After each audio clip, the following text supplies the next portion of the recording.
is week 5 and we haven't been here in a hot minute. Why, you ask? Well, we have had a ton of remediation work done here. There was found to be a lot of lead in the tile here. So let's wander around and see what's been taken away and where things are at. Our guys were supposed to be here this morning, but there is a plague going around Vancouver right now. And so people got sick and people had to get shuffled around. So we'll have people here this afternoon. Just had to shuffle people around to make all of our clients exceptionally happy, which is always the end goal. So we are in the kitchen here. And you can see that we have got nothing in here, which is more or less what it was like, I think, the last time we were here. No ceiling. Let's just talk about drywall and whether or not we should remove what's here or not. We're just talking to Matt about it. And so it's my experience anyways, is that when you have this much natural light coming into a space, if you try to leave old drywall there to save a couple of bucks, it is going to show up and flash out so badly once you go and get everything done. So, I mean, it might look good at rough-in and maybe even at priming, but once you get that final coat of paint on the wall, it really becomes obvious which wall was old and which wall is new. And the reason that happens is you get a bit of an orange peel texture happening on drywall that's 30, 40, 50 years old because repeated painting, and it just gets worse and worse and worse over the years. So anyways, tons of natural light.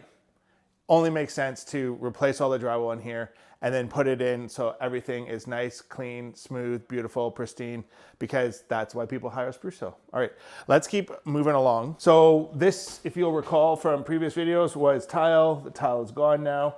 And so we just have to get this ready to accept new flooring, and then we're off to the races. If memory serves me correct, I think we're doing tile throughout here. So this is going to be gone this week, I think. And here, right, again, we had that similar tile that was here around these columns here. So that's all been removed now, as well as on either side of the fireplace over there. So lots of work done on the main floor. Looking good. Ready to finish getting the demolition work done. And then finally, well, not finally, it's only been 5 weeks. Then we get to start moving forward. I don't know if I've shown these on our videos before or not, but if I have, sorry for wasting your time again. But these things are really cool. These are door jamb protectors, right? So these suckers just go and kind of hug onto the door. And it really does a really good job of protecting these things from people walking through with tool belts on or whatever else. It just, I mean, it's not perfect. Somebody really walks into it hard, gonna be a bad day, but definitely nice to have when you are trying to save the door jambs. Coming through here, again, if you'll remember, this was all covered in tile. That tile, as I said downstairs, was all lead containing. So anything lead containing has to go out, and I'm just seeing this for the first time myself, to be honest with you. So I'm just having a look around to see. We've got copper underneath the tub here, and that is gonna obviously have to get replaced because it's on the 50-year-old kind of age range. And if you don't know, now you know. 50 years is kind of the expected lifespan of copper water pipe. It starts to pinhole after that. I wanted to talk a little bit about abatement. Kyle was saying he hasn't really dealt with it or doesn't really know much about it. So he said, well, he'll educate me and then we can educate everybody else as well. So what happens is the abatement company will have made a very close to airtight seal at the door here, and then installed a fan that kind of sucks air out and pulls air in. And that fan has a HEPA filter on it.